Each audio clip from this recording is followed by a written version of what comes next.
everybody, welcome back. Today as well we have got you another video. In this video I'll show you how you can add GitHub linked to LinkedIn app or LinkedIn. How you can add GitHub link to LinkedIn. But before that, please do make sure to like our video, subscribe our channel, and yes, without any further delay, let's get into it. So for that, simply open up your GitHub first on your browser, and along with that, access to LinkedIn as well. Now you're in your GitHub section, you make sure you sign in, and then simply go ahead, get the link of your profile or any particular thing that you would like to add and highlight on your LinkedIn profile for your job or the experience purposes.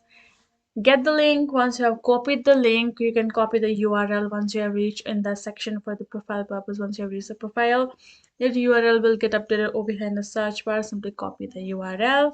Once you have copied it, you're going to be going to your LinkedIn, getting signed in, and gonna go to your profile section right over here.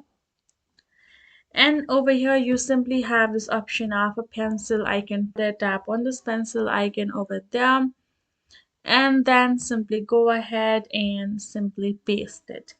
Once you have pasted it over there, you are good to go. You will be able to add a link of your GitHub on your LinkedIn likewise. So hope this video helped. Thank you so much for watching. I'll see you guys in our next video.